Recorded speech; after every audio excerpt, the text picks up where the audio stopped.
Hello, मेरी आवाज आ रही है? हेलो। हेलो। चलो शुरू करते हैं ना।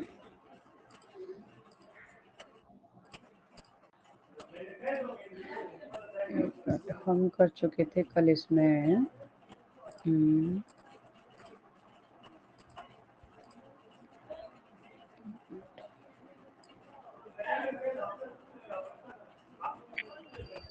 Classification of subgroups of cyclic groups करना है। एक मिनट में ओपन करती हूँ। 4 पॉइंट तुम्हारी पूरी हो गई थी, राइट? हम ये फिफ्थ वाला एग्जाम्पल कर लिया, ये भी कर लिया था हमने। मैं अभी एक minute. Classification of subgroups of cyclic groups. हाँ, यहाँ से ना। Hmm classification of subgroups किया तो हमने इसके आगे भी था, बट मे बी कि उसमें नहीं हुई हो रिकॉर्डिंग। ठीक है। हम्म classification of subgroup of cyclic group. ये फंडामेंटल जो भी नेम से थ्योरम होती है ना, तो वो तो ऑलवेज इंपॉर्टेंट होती है, चाहे वो भले किसी भी टॉपिक की हो, है ना। तो obviously fundamental theorem of cyclic group है, अच्छे से करनी है हमें। तो ये एक्चुअल में क्या है?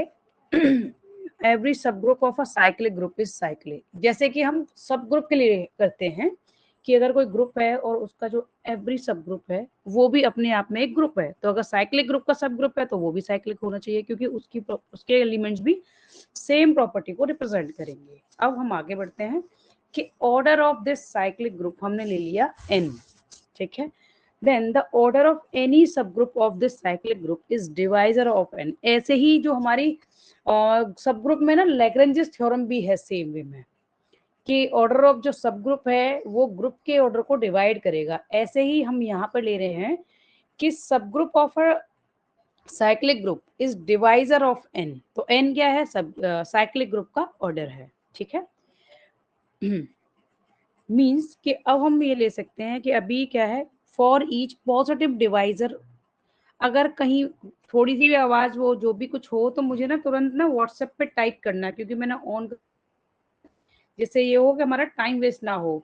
कल काफी आगे तक मैंने करा दिया था, बट फिर वो टाइम वेस्ट ही गया। ठीक है। तो इसके कहने का मतलब यही है कि अगर कोई सब ग्रुप है साइक्लिक ग्रुप का, तो उसका ऑर्डर साइक्लिक ग्रुप के ऑर्डर को डिवाइड करेगा। ठीक है। तो फॉर ईच पॉजिटिव इंटीजर के of n the group, mean ये साइक्लिक ग्रुप ले रहे हैं, has exactly one subgroup of order के। और इसके कहने का मतलब ये है कि एक ही ऑर्डर का, यानी कि कोई एक पर्टिकुलर हमने एक ऑर्डर ले लिया तो उसका सिर्फ एक ही सब ग्रुप होगा। ये नहीं है कि सेम ऑर्डर के अलग अलग सब ग्रुप हो इस साइक्लिक ग्रुप के। इट मीन्स कि हम उसको इस वे में डिनोट कर सकते हैं। तो सब ग्रुप को हम कैसे रिप्रेजेंट करेंगे? वही a to the power a over k लेके, a to the power n over k लेके। ठीक है, इसको जनरेटर लेके। ठीक है। पहले हम समझेंगे कि इसके कहने का मतलब क्या है, इसने ये रिप्रेजेंट किया है। ठीक है, कि what it mean by this theorem. Understand what is a theorem meaning is prerequisite to understand its truth. इसने लिया एक cyclic group generated by a. ठीक है। अब हमने इसको कंसिडर कर लिया, इसने एक एग्जाम्पल के तौर पे लिया है कि भाई मान लो इसका ऑर्डर 30 है। ठीक है। तो first and second part of theorem says that if H is any subgroup of G, then H has form 30 over K। यानी कि इसकी फॉर्म क्या होनी चाहिए? 30 ओवर K। यानी कि यहाँ पे हमने n क्या ले लिया? 30 ले लिया for some K, that is a divisor of 30। तो हम क्या, ये क्या होगा? डिवाइजर ऑफ 30 होगा, कि ऑब्वियसली K क्या इसको कंप्लीटली डिवाइड कर रहा है। And the third part of theorem says that G has one subgroup of each of order. यानी कि ये इसके ऑर्डर होंगे ऑब्वियसली जो फैक्टर्स हैं 30 के। ठीक है, फैक्टर्स है तो वही ऑल पॉसिबल सब ग्रुप के ऑर्डर होंगे। तो हर एक ऑर्डर का सिर्फ एक ही सब ग्रुप होगा। मतलब जैसे मान लो 2 है जिसका ऑर्डर, तो एक ही सब ग्रुप है जिसका ऑर्डर 2 होगा। ऐसे नहीं है कि एक से ज्यादा सब ग्रुप हो जाएंगे, उन दोनों के ही जो ऑर्डर है 2 हो जाएंगे। ठीक है, इसके कहने का मतलब ये है। अब हम इसके प्रूफ की तरफ आगे बढ़ते हैं। जी हमने ले लिया साइक्लिक ग्रुप, और एच इसका सब ग्रुप ले लिया। We must show that H is cyclic. तो हमें क्या शो करना है पहले पार्ट में कि ये साइक्लिक है। इट मीन्स कि साइक्लिक की प्रॉपर्टी को रिप्रेजेंट कर रहा है अपने आप में। If it consist the identity alone, पहले हम वन बाय वन स्टेप पे आगे बढ़ेंगे कि पहले हम लेते हैं कि भाई चलो मान लो कि इसमें एक आइडेंटिटी है, तो ऑब्वियसली क्या है उससे सारे जो एलिमेंट्स हैं बाकी के वो सारे जनरेट हो जाएंगे। तो हम इससे एक ही सिंगल लाइन में प्रूव कर सकते हैं कि ये साइक्लिक है, जब हम आइडेंटिटी एलिमेंट ले रहे हैं इसका जनरेटर। ठीक है, अब हम दूसरी कंडीशन क्या ले सकते हैं कि मान लो ये आइडेंटिटी ना होके कोई और एलिमेंट है। Assume that H is not equal to means element a set having identity at its element. We now claim that H contain an element of form a to the power ये t की actual में t नहीं है, ये means t के जैसा कोई symbol है, क्लियरली नहीं इसमें विजिबल है, टॉ भी नहीं है, बट ये सिंबल है। इसकी जगह हम कुछ और भी हम यूज कर सकते हैं, नेसेसरी नहीं है कि हम यही यूज करें। हमें क्या कि टी से सेपरेट लेना है, क्योंकि नेक्स्ट स्टेप में हम टी यूज कर रहे हैं, तो कुछ और भी ले सकते हैं, आर ले सकते हैं, एम ले सकते हैं। जो हमने एम भी, हाँ इसने नेक्स्ट ले लिया, इसलिए इसने डिफरेंट एलिमेंट लिया है। ठीक है, तो हम हाँ एक्चुअल में इसने क्या लिया कि फर्दर हम क्या आर भी यूज कर रहे हैं, एक्स की पावर के एम भी यूज कर रहे हैं, जी क्यू भी कर रहे हैं, इसलिए डिफरेंट ले लिया है। ठीक है, तो हम कुछ और से भी डिनोट कर सकते हैं, अदरवाइज ये सेम सिंबल को भी हम ले सकते हैं। ठीक है, कि मान लो एच में कोई और एलिमेंट है जो इसकी पावर ए की पावर समथिंग हम ले रहे हैं सिंबल उसके फॉर्म में है। ठीक है, और जबकि इसकी पावर क्या है, ए की जो कुछ पावर ले रहे हैं हम वो पॉजिटिव होनी चाहिए, और जी का जनरेटर क्या है, ए है। ठीक, और एच के एलिमेंट्स की फॉर्म क्या है, a to the power T, जो भी ले रहे हैं हम इसको। ठीक है, ये डिफरेंट नोटेशन उसी को कंसिडर करके चलेंगे, डी या कुछ ऐसा भी ले सकते हैं इसकी जगह। ठीक, और ये क्या है, जो ए टू द पावर टी जो हम ले रहे हैं एच की फॉर्म, वो एच को बिलोंग करता है।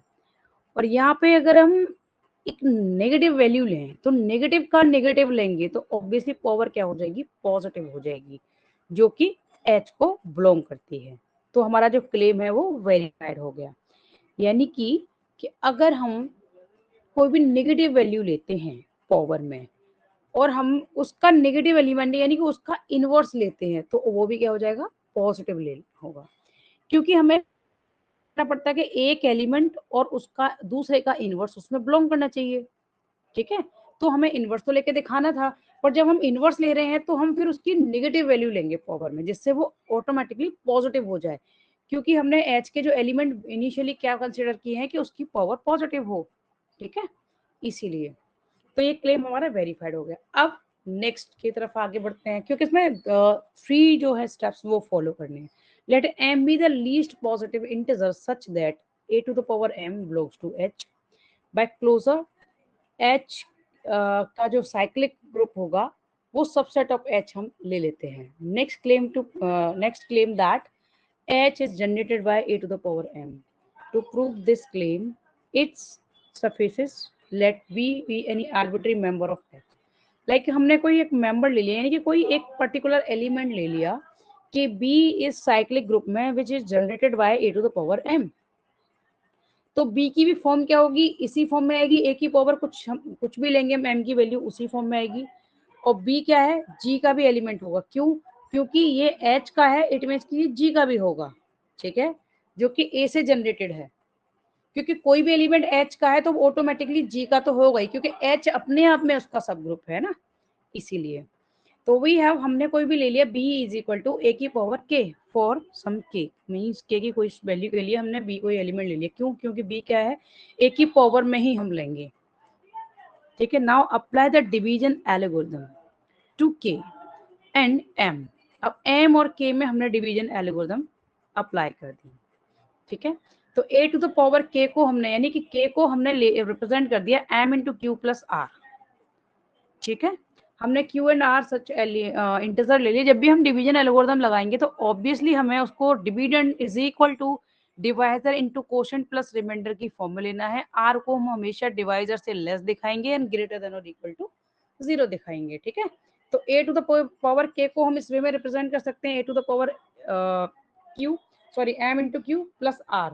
ठीक, और उसको हम स्प्लिट करके दिखा सकते हैं, जैसे हमने दिखाया a to the power q into a to the power r, so that a to the power r को हम रिप्रेजेंट कर सकते हैं, रिवर्स कर दिया हम, a to the power m into q को दूसरी साइड ले गए, इसलिए माइनस पावर होगी इसकी, ठीक है।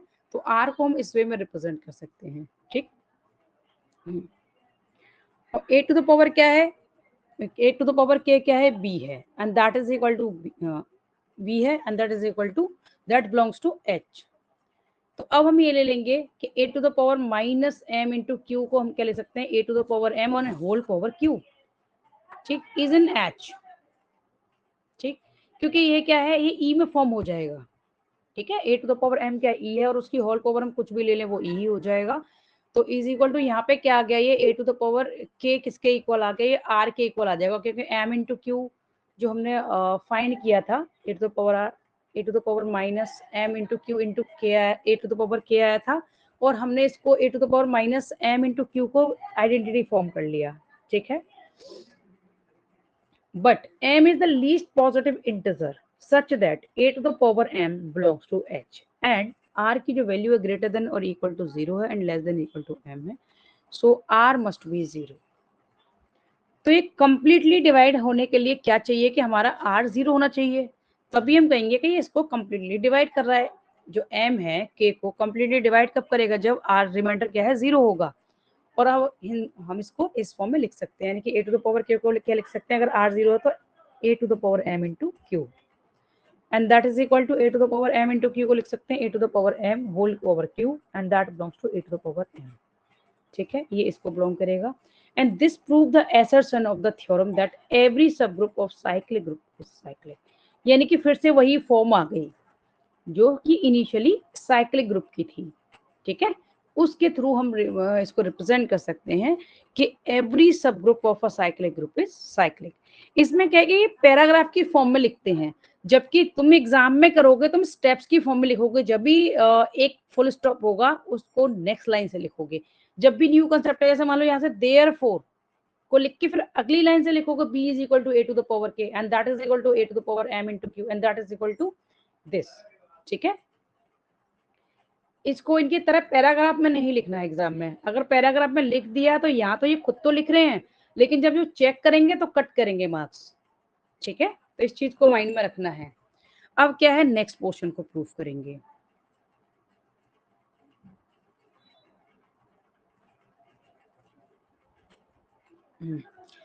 To prove the next portion of the theorem, suppose that order of cyclic group is equal to n, and H is any subgroup of A. Then we have already shown that H is equal to means H क्या है, already show कर दिया कि भाई H क्या सब group है। सब ग्रुप कैसे है, क्योंकि ये भी इसी से जनरेटेड है, a to the power m वाले एलिमेंट से जनरेटेड है, ये हमने प्रूफ कर लिया है। Where m is the least positive integer such that a to the power m and belongs to h, and using, हमने ये पहले ही प्रूफ कर दिया, using e is equal to b and that is equal to a to the power n as in the preceding paragraph, and we have, ये सब हमने पहले वाली चीजों को लेके चल रहा है, and we have n is equal to m into q, ठीक है, ये सब ले लिए। Finally let k be any positive divisor of n, k हमने पहले ही लिया था कि ये पॉजिटिव डिवाइजर ऑफ n है पहले वाले पार्ट में। Now we will show that ये जो a to the power n by k is the one and only subgroup of A, यानी कि इसके कहने का मतलब ये है जो हमारे थ्योरम में था कि एक ऑर्डर का एक ही सब ग्रुप होगा, ठीक है, ये हमें यहाँ पे दिखाना है।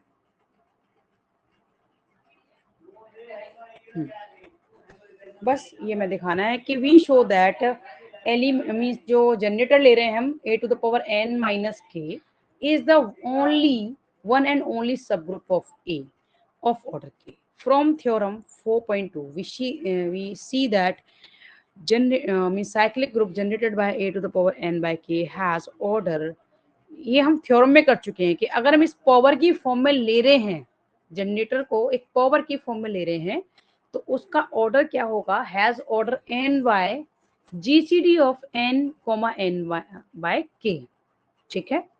तो ऑब्वियसली n क्या है, ग्रेटर है, ठीक है, n क्या है, ग्रेटर है, और n बाय k तो ऑब्वियसली स्मॉलर होगा। तो ग्रेटर जो जीसीडी का क्या आएगा, ऑलवेज ये n बाय k आएगा। जब n और n बाय k कोई भी वैल्यू हो, जो उसको कंप्लीटली डिवाइड कर रही है। तो जीसीडी ऑलवेज n बाय के आएगा, ये हमेशा माइंड में रखना है, ठीक है। और n बाय के आया तो n से n कैंसिल हो गया, और जो k है डिनोमिनेटर के भी डिनोमिनेटर में, वो न्यूमिनेटर में आ जाएगा, and that is equal to क्या आ जाएगा, k, ठीक है। तो अब हमने ये फाइंड कर लिया कि a to the power n जो जनरेटर ले रहे हैं n बाय k ले रहे हैं, तो उस साइक्लिक ऑर्डर का जो ऑर्डर है वो क्या आ गया, k आ गया। Now let h be any subgroup of cyclic group generated by a of order k। तो अब हमने क्या किया कि भाई ये किसी ऑर्डर k का सब ग्रुप है, and we have already shown that h is generated by a to the power m, where m is a divisor of n। तो m अगर डिवाइजर ऑफ n है तो m इज इक्वल टू क्या हो जाएगा, GCD of n comma n, ठीक है। इसके कहने का मतलब यही है जो हमने अभी दिखाया है ना, कि GCD of n comma n by k, यानी कि अगर n को कोई एलिमेंट डिवाइड कर रहा है तो ऑब्वियसली वही दोनों में कॉमन होगा। जैसे मान लो n 12 है, इसको 3 डिवाइड कर रहा है, ठीक है, तो दोनों का 12 का और 3 का जो जीसीडी क्या आएगा, ऑब्वियसली 3 आएगा, ठीक है। इस वे में ये रिप्रेजेंट कर रहा है इसको। फिर से इसने m को ऐसे ही दिखा दिया कि m is equal to GCD of m comma n comma m, तो ऑब्वियसली ये m आ जाएगा। एंड k क्या है, order of this subgroup having this element e to the power, ये हमने पहले से ले रखा है, ठीक है। और m क्या है, GCD of n n m, और that is equal to n by GCD of n m, और ये क्या है, n by m plus m is equal to n by k, ठीक है। बस ये हमें प्रूफ करना था। Returning for a moment to discussion the cyclic group a, cyclic group generated by a where a has order 30। अगर हमने 30 order ले लिया किसका, ए का, ए हैज ऑर्डर 30, यानी कि ए की पावर 30 लेने पर आइडेंटिटी आएगी। तो फिर इस थ्योरम को यूज करते हुए हम सब ग्रुप ऑफ ए को ऐसे प्रिपेयर कर सकते हैं, a to the power m की फॉर्म में, और m क्या, डिवाइजर ऑफ 30 है, ठीक है। सब ग्रुप हम कैसे फाइंड करेंगे, जो इसके डिवाइजर होंगे 30 के, वो हम m की वैल्यू चूज करेंगे, ठीक है। तो ए से जो फॉर्म होगा cyclic group a square and up to A29, a to the power 29। ऐसे ही ए स्क्वायर है तो उसमें क्या ले लेंगे, टिल टू 28 तक लेंगे, ए क्यूब में ये लेंगे, ठीक है। तो ये किस किस ऑर्डर के हैं ये देखते जाएंगे।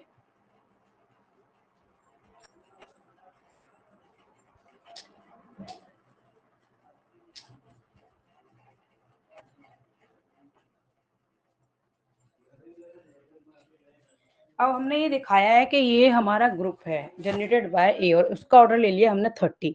अब हमने उसके फैक्टर्स ले लिए, तो फैक्टर्स क्या हैं, 30, 15, 10, 6, 5, 2, 1। तो इसके कहने का मतलब ये है कि जितने भी इसके फैक्टर्स हैं तो उन सब का सिर्फ एक एक ही सब ग्रुप होगा, एक ही ऑर्डर का एक से ज्यादा सब नहीं होगा।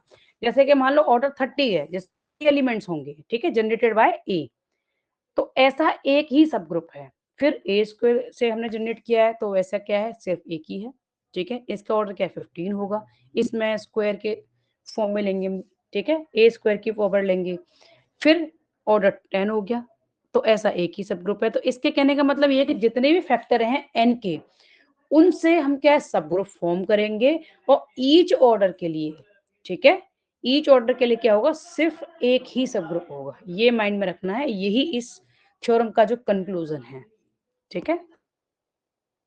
If cyclic group generated by A has order n and k divides n, यानी कि इस साइक्लिक ग्रुप का ऑर्डर n है और k इसको डिवाइड करता है, तो a to the power n by k means this cyclic group of a to the power n by k is the unique subgroup of order k। यानी कि ऊपर वाली बात को जो हम अभी डिस्कस कर रहे थे उसी को रिप्रेजेंट कर दिया है अनदर वे में, ठीक है। यानी कि इस तरह का सिर्फ एक ही सब ग्रुप होगा, ठीक। और n बाई k क्या है, वही जो फैक्टर हम डिस्कस कर रहे थे, of order 2, order 1, order 10, order 5, order 6 and order 15, order 30 का ये सब, ठीक है। अब लेते हैं हम कॉरोलरी सब ग्रुप ऑफ Zn।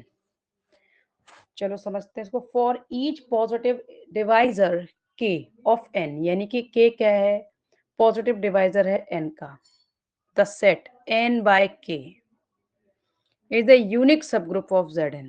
वही ऊपर वाली बात यहीं पे कर दी। अब यहाँ पे हम Zn के लिए ले रहे हैं कि n by k क्या होगा, एक यूनिक सब ग्रुप होगा किसका, Zn का, ऑफ ऑर्डर k। ठीक है, और सब ग्रुप का ऑर्डर क्या होगा, k होगा। जो भी हम k की वैल्यू ले रहे हैं, k की वैल्यू अगर हमने जैसे मान लो 30 ली, n हमने 30 लिया था, तो k जो इसका डिवाइजर है उसकी वैल्यू क्या क्या हो सकती है, 1 2 3 5 6 10 15 10, तो ये सब k की वैल्यू हो सकती है। तो अब हम उनसे सब ग्रुप फॉर्म करेंगे। तो ऐसा क्या है, ईच ऑर्डर के लिए ओनली वन सब ग्रुप होगा। तो Z30 को हम कैसे रिप्रेजेंट कर सकते हैं, जनरेटेड बाय 1। तो 1 1 1 1 1 ऐड करते जाएंगे, पहले 0 से स्टार्ट करेंगे क्योंकि Zn ले रहे हैं हम। ठीक है, तो यहाँ पर Z30 को 0 से स्टार्ट करेंगे, 29 तक लिखेंगे। अगर हम 2 2 को ऐड करके करेंगे तो सिर्फ 28 तक होगा। ठीक है, इसका ऑर्डर क्या होगा, 15, क्योंकि इसमें ऐसे सिर्फ 15 एलिमेंट होंगे। फिर 3 3 से जनरेट करेंगे तो ऐसे सिर्फ 10 एलिमेंट्स होंगे। ठीक है, फिर वही 5 6 10 15 एंड 30। ठीक है, तो 30 को सिर्फ एक ही बार मीन्स लेके चलेंगे तो फिर सिर्फ 0 हो जाएगा, क्योंकि 30 को 30 से डिवाइड करेंगे तो रिमाइंडर क्या आ जाएगा, 0 हो जाएगा। तो इसीलिए इसका ऑर्डर क्या है, 1 है। ठीक है, क्लियर? Yes, ma'am.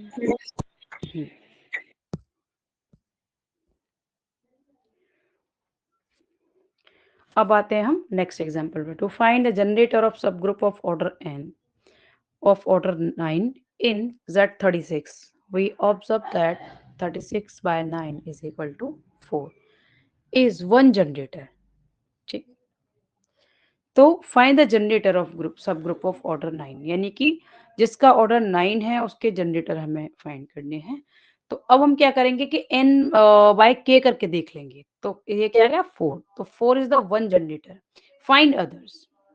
ठीक, we have already 3 of theorem 4.2, they have all are all elements of Z36 of form 4j।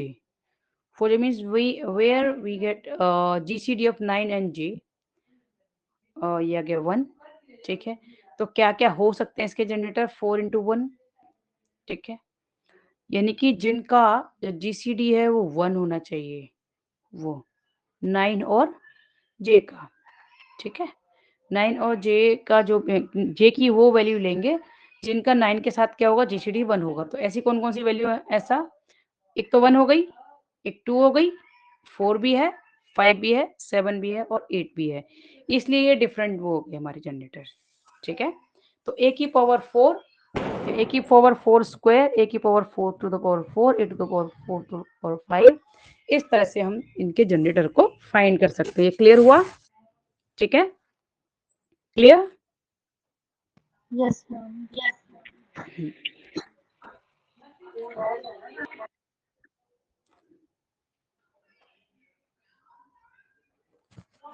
ये तो सिर्फ ये रीडिंग है। ठीक है, बाय कंबाइनिंग थ्योरम 4.3 एंड 4. ये 2 और 4.3 के लिए तो ये रीड कर लेना, इसमें ऐसा कुछ वो है नहीं। और नीचे क्या, एक मिनट देख लो। अच्छा, चलो मैं करवा देती हूँ इसको, यूलर 5 फंक्शन। चलो ठीक है, इसको समझ लेते हैं। By combining theorem 4.2 and 4.3, we can easily count the number of elements of each order of a finite cyclic group। तो दोनों को कंबाइन करके हम अगर कोई फाइनाइट साइक्लिक ग्रुप है तो उसके एलिमेंट्स को काउंट कर सकते हैं। For convenience we introduce an important number theoretic function called Euler 5 function. इसको हम इस तरह से 5 1 is equal to 1 for any integer n is greater than equal to n is greater than 1। तो let phi n denote the number of positive integer less than n। तो phi n, यहाँ पे n क्या लेंगे कि sorry, number of positive integer less than n, इस phi n के अंदर वो इंटीजर्स होंगे। ठीक है, तो अब हम यहाँ पर समझ लेते हैं। Notice that by definition of the group un, order of un is equal to phi n। जैसे हम un के लिए करते थे ना, ऑर्डर ऑफ un क्या होगा, वही phi n होगा। चलो ठीक है, देखते हैं। The first 12 values of phi n are given in table. तो n हमने 12 तक लिया। ठीक, तो phi n क्या क्या आएगा, एक मिनट। तो phi n एक्चुअली में क्या है, number of positive integer less than n। And relative prime to n, ये भी देखना है कि रिलेटिव प्राइम टू एन भी है, ठीक है। तो ये है, तो अब हम 1 का तो 1 ही आएगा ऑब्वियसली, 1 की वैल्यू 5 जो n जो हमने फाइंड किया वैल्यू 1 ही आया था, ठीक है। और 2 का भी सिर्फ 1 ही है, ठीक, इटसेल्फ, ठीक है, जो रिलेटिव प्राइम है। 2 से लेस यानी कि हमें क्या लेना है कि पॉजिटिव इंटीजर लेना है, लेस देन n होना चाहिए और रिलेटिव प्राइम भी n होना चाहिए। तो हाँ, इसके पास सिर्फ एक ही है, 2 के पास भी 1 ही है जो कि 1 है, 3 के पास एक 1 हो गया, एक 2 हो गया, ठीक है। 3 के पास इसलिए 5n क्या हो गया, 2 हो गया। अगर n इज इक्वल टू 4 ले रहे हैं तो उसके पास जो रिलेटिव प्राइम नंबर्स कैसे हो, कौन कौन से हो गए, सिर्फ 2 हैं। कौन कौन से, सिर्फ 1 और 3 हैं, इसलिए 4 पे 2 आ गया। ये समझ आ रहा है ना ये, ठीक है। 5 के लिए ऑल 4 रिलेटिव प्राइम है, छोटे भी है इससे, और ऑल 4 रिलेटिव प्राइम है। और 6 के लिए जो इससे लेस हैं, पॉजिटिव भी होने चाहिए, और रिलेटिव प्राइम कौन कौन से हैं, एक है 1 और एक 5, क्योंकि 2 और 3 दोनों ही रिलेटिव प्राइम नहीं है 6 के लिए, ठीक है। 7 के लिए ऑल 6 नंबर इसके रिलेटिव प्राइम है और उससे छोटे भी हैं। ऐसे ही हम 8 के लिए फाइंड कर लेंगे। टेबल समझ आ गई, टेबल 4.1 समझ आ रही है ना ये, यानी कि 5n कौन से लेंगे हम वैल्यू, पॉजिटिव इंटीजर होने चाहिए, लेस देन n होना चाहिए, और साथ में प्राइम भी, रिलेटिव प्राइम भी n होना चाहिए, ठीक है। रिलेटिव प्राइम टू n भी होना चाहिए। तो इस तरह से ये टेबल फॉर्म की है। ये क्लियर हो गई टेबल 4.1, एक बार कंफर्म कराओ मुझे। Yes, hello, ma'am. चलो ठीक है, आगे बढ़ते हैं फिर। Number of elements of each in each order in a cyclic group. Number of element of each order in a cyclic group ये हम करते हैं। If d is a positive divisor of n, the number of elements of order d in a cyclic group of order n is 5d। Means हमें number of elements find करने हैं of each order in a cyclic group, ठीक है। उसके each order में हमें, cyclic group के each order में हमें नंबर ऑफ एलिमेंट्स फाइंड करने हैं। डी हमने कोई भी पॉजिटिव डिवाइजर ऑफ एन ले लिया है। Number of elements of order d in a cyclic group of order n is 5d। इसके कहने का मतलब ये है कि अगर n का कोई भी पॉजिटिव डिवाइजर है, n क्या है, साइक्लिक ग्रुप का ऑर्डर है, ठीक है, साइक्लिक ग्रुप का ऑर्डर है ये n, ठीक। अब हमने number of elements of order d, यानी कि उसी में से एक ऑर्डर d लिया, अ cyclic group of order n, ठीक है। The number of element of order d in a cyclic group of order n is 5d। तो उसमें कितने एलिमेंट्स होंगे, वो 5d के इक्वल होंगे। 5d क्या है ऑब्वियसली, यानी कि d से छोटे एलिमेंट लेंगे, पॉजिटिव नंबर लेंगे, और d के साथ रिलेटिव प्राइम भी हो, ठीक। चलो देखते हैं इसको वन बाय वन समझते हैं। Proof bye theorem 4.3 the group has exactly,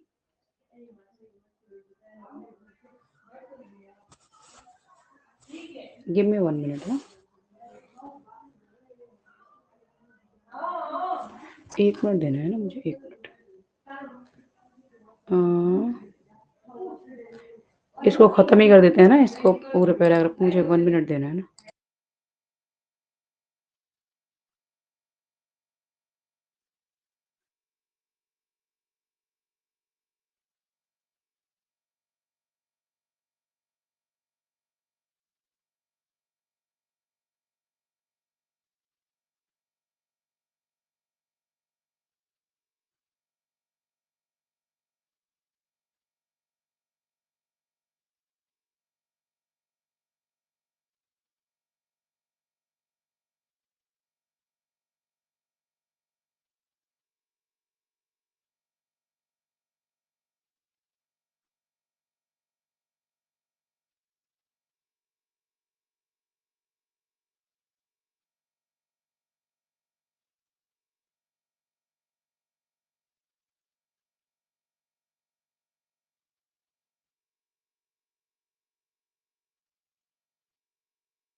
hello. हम्म तो अब हम कहते हैं, क्योंकि हम इससे पहले वाली थ्योरम में कर चुके थे कि कोई भी the group has exactly one subgroup of order D, यानी कि एक ऑर्डर का सिर्फ एक ही सब ग्रुप होगा, ये हम पहले ही कर चुके हैं। ठीक है। इट एंड ये साइक्लिक ग्रुप हमने ले लिया generated by a, then every element of order d also generates the subgroup this। अच्छा, इसने सब ग्रुप लिया है जनरेटेड बाय ए। ठीक है। हम्म, अब then every element of order D also generate the subgroup। तो इस फॉर्म में भी एलिमेंट सब ग्रुप को जनरेट करेगा। एंड बाय कोरोलरी 3 जो हम अभी कर चुके हैं of theorem 4.2, an element a to the power k, यही हम डिस्कस कर रहे थे कि अगर हम किसी पावर की फॉर्म में लेते हैं, मान लो यहाँ पे हमने ए टू द पावर के लिए जनरेट्स दिस, यानी इस साइक्लिक ग्रुप को जनरेट करती है। यहाँ पे साइक्लिक सब ग्रुप इसने ले लिया है। इफ एंड ओनली इफ, अगर के और डी इन दोनों का जो जीसीडी है वो 1 होना चाहिए। The number of such element is precisely 5D। ठीक है। तो ऐसे एलिमेंट्स को हम 5D, जैसे कि जो भी हम बिल्कुल जस्ट अभी करके चुके हैं, इसी को फिर ये इस फॉर्म में रिप्रेजेंट कर रहा है। ठीक है। Notice that for finite cyclic group of order n, the number of elements of order d for any divisor d of n depends on d। ठीक है। तो इसके जो एलिमेंट्स हैं वो d की वैल्यू पर डिपेंड करेंगे। ठीक है। तो अगर हम ये, जैसे हमने Z8 लिया, Z4 640 लिया एंड Z8 80,000 ईच हैव, अगर हम ये 8 लेते हैं यहाँ पर, ठीक है, 8 को इसके साथ जो लेंगे, तो इस तरह के सिर्फ 4 ही एलिमेंट होंगे ऑफ ऑर्डर 8। ठीक।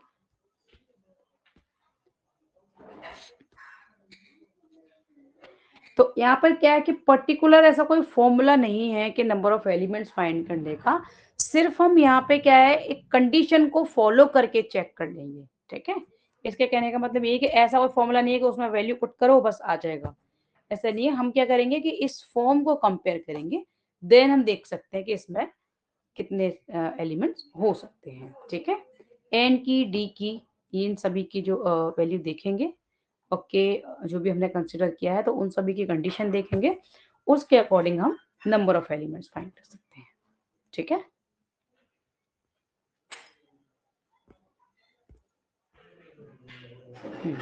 Number of elements of order d in a finite group. ठीक है। In a finite group the number of elements of order d is a multiple of 5D।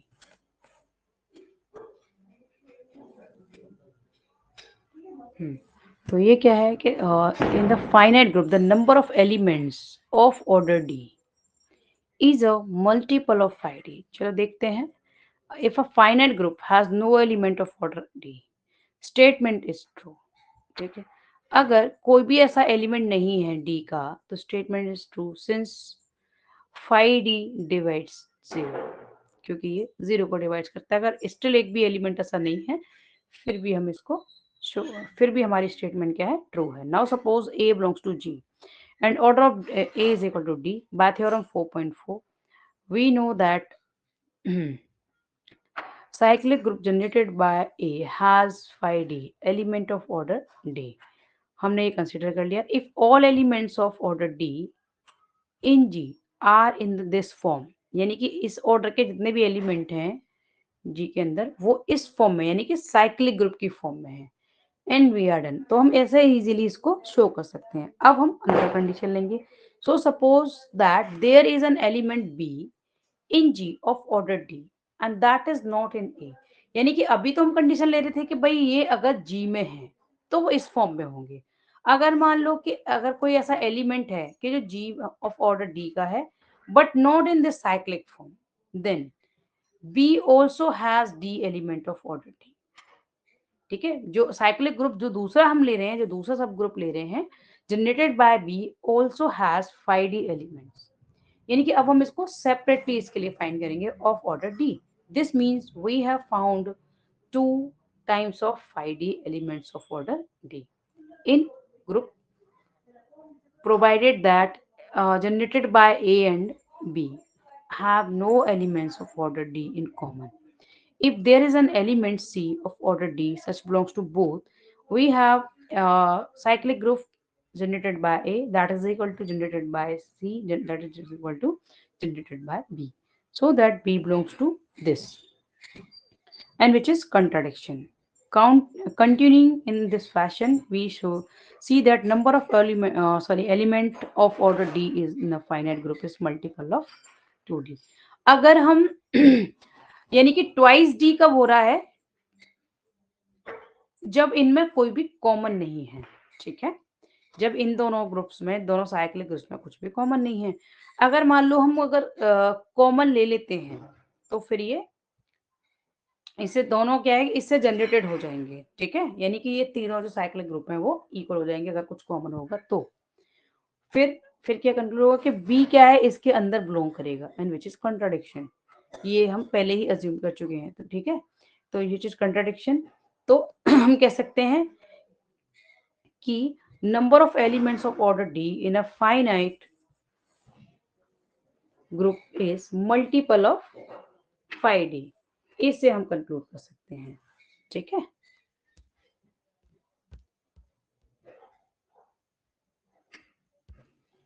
और कौन सी थ्योरम बची है? अच्छा यही है, ये लास्ट है, चलो इसको अच्छे से समझ लेते हैं। अब आगे बढ़ते हैं। On its face the value of theorem 4.4 and its corollary seem limited for large values of n because it is tedious to determine the number of positive integers less than or equal to n and relatively prime to n by examining them one by one. However, the following properties of the phi function make computing phi n simple for any prime p. Phi p to the power n is equal to p to the power n minus p to the power n minus 1.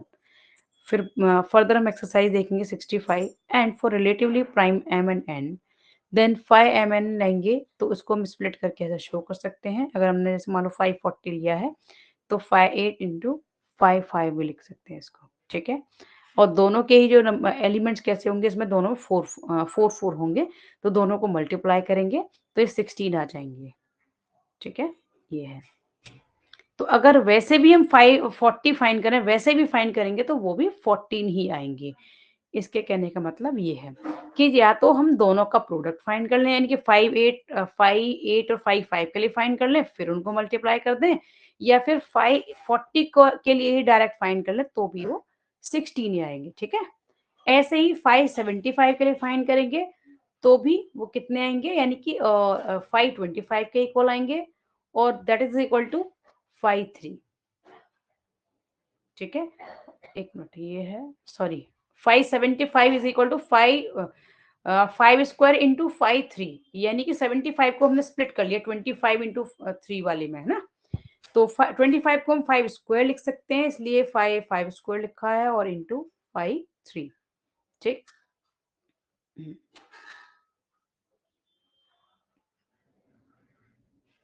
एक minute, इसने क्या लिया है, ये 25 minus 5।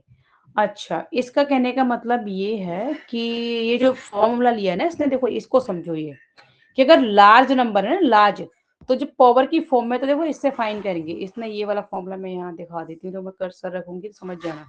ये जो power की form है ना, ये वाले फॉर्मूले से कर रहा है ये 5pn is equal to pn minus pn minus 1। तो ये वाला फॉर्मूला यहाँ पे यूज कर लिया कि p क्या यहाँ पे हमने लिया 5 टू द पावर, पहले यहाँ पे क्या थी 2, ठीक है, तो 2 यहाँ पे ले ली 5 टू द पावर 2, और 5 टू द पावर ये 2 माइनस 1 ले ली, तो इसलिए 5 बचा इंटू 2, क्योंकि 5 3 में से 2 ही एलिमेंट्स ऐसे होते हैं, तो ये क्या हो जाएगा हमारा 20 और into 2 that is equal to 40।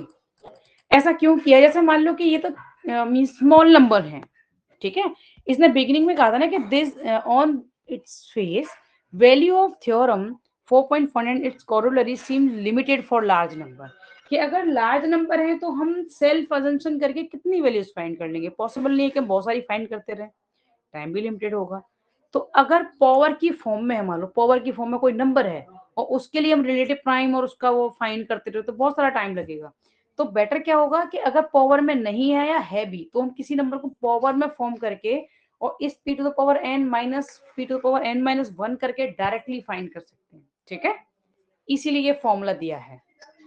Okay, ये लार्ज वैल्यूज के लिए, क्योंकि जो प्रीवियस थ्योरम है वो सिर्फ लिमिटेड है, क्योंकि हम लार्ज नंबर के लिए हम सोचते रहेंगे, उसको सेल्फ थिंक करते रहेंगे, फिर टेस्ट करते रहेंगे तो बहुत सारा टाइम लगेगा। इसलिए ये जो है ना, ये वाला फॉर्मूला यूज कर सकते हैं उसके लिए।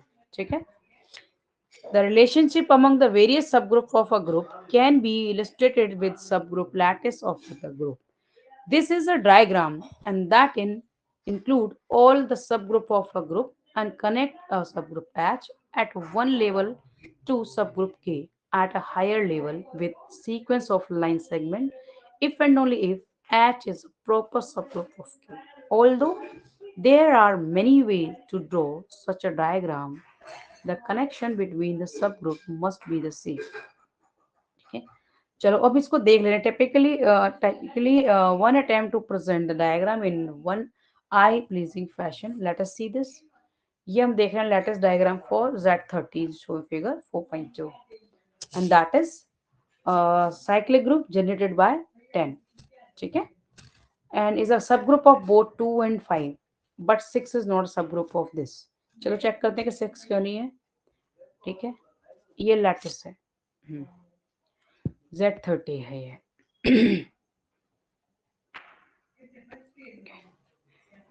तो 10 पर क्या हो गया, ये 0 हो जाएगा। एक मिनट, ये है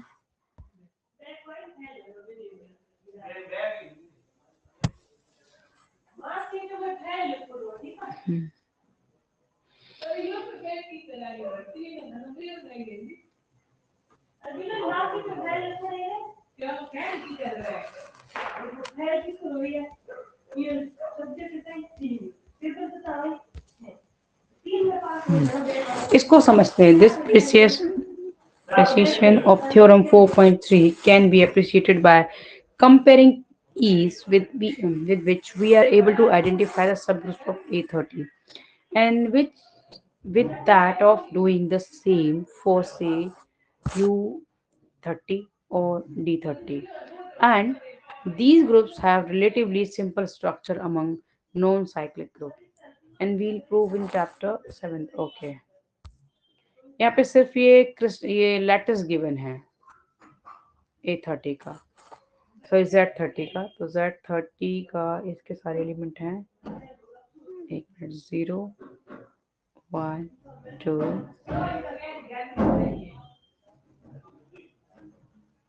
अच्छा, सब ग्रुप का है, सॉरी मैं वही ग्रुप का देख रही थी कि इसके सारे एलिमेंट तो है ही नहीं। सब ग्रुप लैटिस ऑफ Z30 यानी कि 30 के जो फैक्टर्स हैं, ठीक है, उनको हम ले रहे हैं। ठीक, उनको हम यहाँ ले रहे हैं जो 30 के फैक्टर्स हैं। ठीक है, तो हमने कैसे लिया है इसको, 1 सेकेंड 3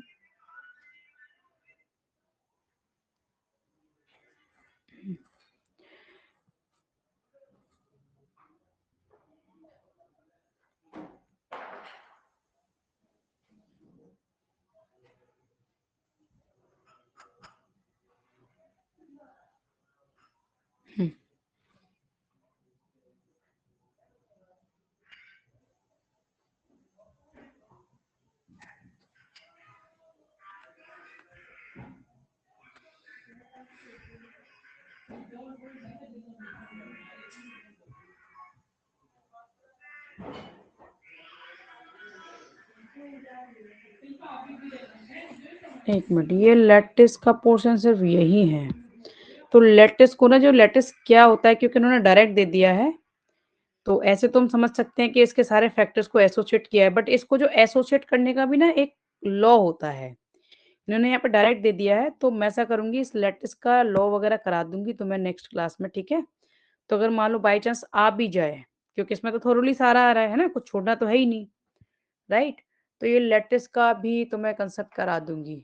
ठीक है, या तो सिर्फ डायरेक्ट इमेज है, तो इसको हम रट तो सकते नहीं कि भाई यहाँ पहले हमने वो ले लिए 1 2 5 10 ले लिए, ठीक, और फिर हमने ले लिए यानी कि फैक्टर्स ऑफ 10 ले लिए पहले हमने, ठीक है। उसके बाद हमने फैक्टर्स ऑफ लाइक ये फिर इसको लाइक 10 से जनरेटेड है, वेट, ठीक है। तो इस लैटिस को फिर मैं नेक्स्ट उसमें ही कराऊंगी, ठीक है।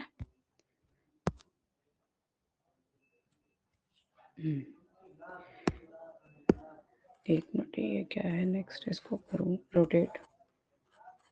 तो जैसे हमने फर्दर जनरेटर्स फाइंड किए ना आज और प्रीवियस में भी, तो इनके जनरेटर फाइंड कर लोगे फर्स्ट क्वेश्चन में कि फाइंड ऑल जनरेटर, किस किस से ये जनरेट हो सकता है। पहले तो इनके एलिमेंट लिखोगे, फिर उन एलिमेंट में से देखोगे कि कौन कौन सा एलिमेंट इनको इस ग्रुप को जनरेट कर सकता है, ठीक है।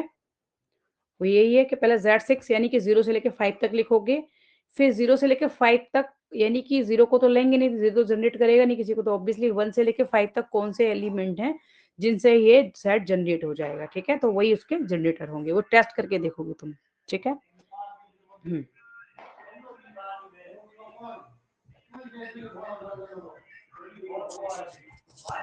एक मिनट इसको करूँ क्या है, अच्छा क्वेश्चन ही है ये, क्वेश्चन ही हैं।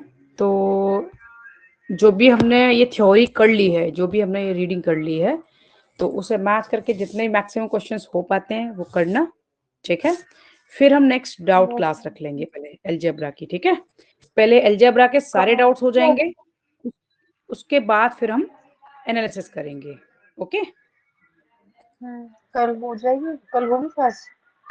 कल का मैं बताती हूँ, मॉर्निंग में बता दूंगी, ठीक है, कल हो पाएगी या नहीं हो पाएगी। ना ना, तो अच्छा पहले दिन मुझे बता देना कि हाँ, तो एक काम करना, अगर मान लो बाई चांस मैंने कल ली, कोशिश तो ये करूंगी कि मैं ले लूं, बट अगर ली तो मुझे अपने डाउट जो भी पूछने पहले क्लास में, है ना, जैसे हमारा टाइम सेव हो, तो मुझे पहले ही सेंड कर देना, ठीक है।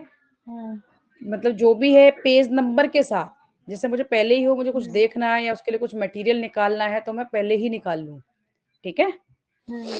हाँ, तो पहले हम जो भी क्लासेस रखेंगे डाउट्स की ही रखेंगे, उसके बाद फिर हम एनालिसिस स्टार्ट करेंगे, ठीक है। इससे मैच करके जो भी तुम्हारे पास्ट पेपर हैं, जैसे कि मान लो ये क्वेश्चन है या जो भी हमने रीडिंग की या एक्सरसाइज में क्वेश्चन है, साथ में सेम टॉपिक का पास्ट पेपर भी देख लेना, है ना, कि जो भी डाउट्स करें तो हम पास्ट पेपर के भी साथ में कर लें, ओके, ठीक है, ओके।